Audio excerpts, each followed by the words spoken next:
Ultimately election के वक्त में जो है वो सबसे ताकतवर अगर कोई होते हैं तो आवाम होती ही है। आवाम तय करती है कि किसको सिंहासन के ऊपर बिठाना है और किसको गिराना है करके। अमित शाह साहब ख़ुद बहुत बड़े नेता हो गए, लेकिन जब वो यहाँ पर इस सरज़मीन के ऊपर आए तो उन्हें भी एहसास हुआ कि मैं कितनी भी ताकत लगा लूँ यहाँ पे इम्तियाज़ जलील को यहाँ पे गिराना बड़ा मुश्किल है करके। तो मैं उनका इंतज़ार कर रहा हूँ कि जो स्टेज के ऊपर से वो गरज रहे थे कि यहाँ से एमआईएम को उखाड़ कर फेंकना है करके, तो मैं अमित शाह साहब का इंतज़ार कर रहा हूँ कि वो आए कम से कम और बताए कि कौन रहेगा जो मुझे यहाँ से उखाड़ कर फेंकने वाला है करके। यह ऐसा हो गया है कि आप इतने डर गए यहाँ से जाने के बाद कि आपका कोई उम्मीदवार ही देना आपने सोचा है कि नहीं हम तो हारने वाले हैं, किसी और के गले पे है तो ये मत्था ठोक दे करके। कलेक्टर जो होते हैं ना, उन्होंने ये भी कहा था कि महाराष्ट्र के अंदर एक भूचाल आने वाला है सोमवार के दिन। आज मंगलवार आ गया है, सोमवार का भूचाल कहाँ चले गया है आपका? भूकंप आने वाला है महाराष्ट्र की राजनीति के अंदर। आपने सोमवार का दिन दिए थे उसके अंदर, तो मैं भी इंतज़ार कर रहा हूँ कौन सा भूकंप आने वाला है करके। कहीं ऐसा भूकंप तो नहीं आने वाला है कि संजय सिरसाट साहब मजलिस ज्वाइन करने वाले हैं करके उसमें। सर ये माना जाए कि आप औरंगाबाद से ही? देखिए, असद साहब का हुक्म सर आँखों के ऊपर। मैंने पहले भी कहा था कि मेरे पार्टी के सदर बैरिस्टर असदुद्दीन अवैसी साहब जो फ़ैसला करेंगे वो हमें कबूल रहेगा करके, और उन्होंने ये फ़ैसला किया है कि औरंगाबाद से मैं लड़ूंगा, हैदराबाद से असद साहब लड़ेंगे और किशनगंज बिहार से हमारे अख्तरुल ईमान साहब लड़ेंगे।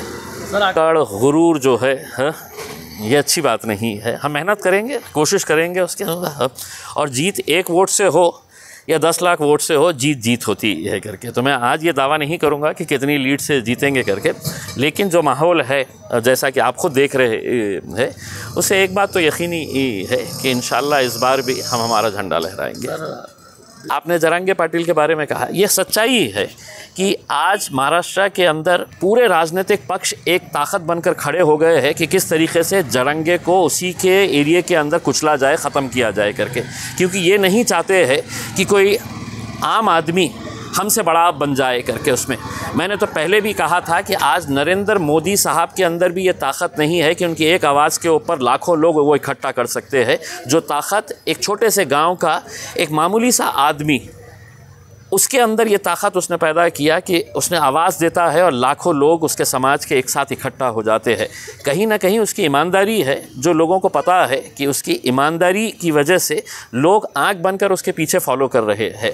ये ना तो आज सत्ता में बैठे हुए नेता है या विपक्ष के अंदर बैठे हुए बड़े बड़े दिग्गज नेता जो है, जो केंद्र के अंदर मंत्री रहे होंगे, मुख्यमंत्री रहे होंगे, उनके अंदर भी कोई ताकत नहीं है जो एक जरांगे पाटिल ने।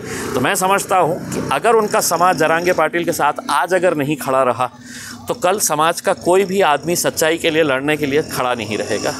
लोग जो है वो जो मौजूदा राजनीति है, जो सियासत महाराष्ट्र के अंदर चल रही है, उससे ऊब चुके हैं। एक चिढ़ सी पैदा हो रही है, एक नफ़रत सी पैदा हो रही है राजनेताओं को देख कर कि हर रोज़ आप देख रहे होंगे महाराष्ट्र के अंदर एक बड़ा नेता 24 घंटे पहले तक किसी की बुराई करता है, 24 घंटे के बाद है तो उसी की गोद में जाके बैठ जाता है।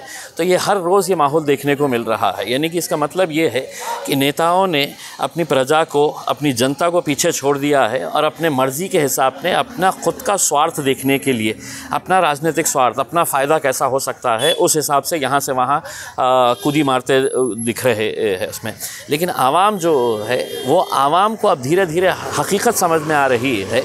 ये वही लोग है जो बड़ी आदर्श की, उसूलों की, नीतियों की बात करते थे और आज अपने ज़ाती मफाद के लिए ये क्या कर रहे हैं करके हर कोई देख रहा है करके।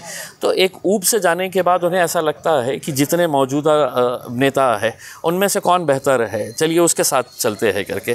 तो आज अल्हम्दुलिल्लाह यहाँ पर आपने देखे हैं जो हमारी बहन है अंकिता, जावेद पटेल साहब, हमारे कलीम भाई, इन लोगों की मेहनतों के नतीजे से दूसरे पार्टियों के अंदर जो लेडीज़ थे, ख़ास तौर से राष्ट्रवादी कांग्रेस की जो महिलाएं थी जो इतने साल से इनके साथ जुड़ी हुई थी, उन्हें भी ये बात का एहसास हुआ है कि ये सिर्फ इलेक्शन के वक्त हमारा इस्तेमाल कर रहे हैं करके। बुरे वक्त के अंदर कौन खड़े रहता है उन्हें ये एहसास हो चुका है, इसलिए वो आज जोड़ रहे हैं। की राजनीति के अंदर सच बोलना गुनाह है और मैं सच बोलता हूँ उसमें। इसलिए लोगों को लगता है आदर्श के जितने भी जो ठेवीदार है, डिपॉजिटर्स है, इनकी कोई जात, धर्म और मज़हब देखकर मैं इनकी मदद करने के लिए नहीं उतरा हूँ उसके अंदर। ये सब गरीब लोग हैं जिन्होंने अपनी ज़िंदगी भर की कमाई एक पद संस्था के अंदर डालती है और अचानक उन्हें पता चलता है किसी महिला के 1.5 लाख रुपये, किसी के 2 लाख रुपये, किसी के 5 लाख रुपये। तो ये लोगों का पैसा पूरी तरीके से डूब गया था और ये हर चौखट के ऊपर गए मदद मांगने के लिए, कोई खड़ा नहीं रहा उसमें। आखिरकार जब वो मेरे साथ आए तो मैंने उन्हें वादा किया कि तुम्हारा एक एक रुपया मैं वापस दिलाने की ज़िम्मेदारी मैं उठाऊंगा करके उसमें।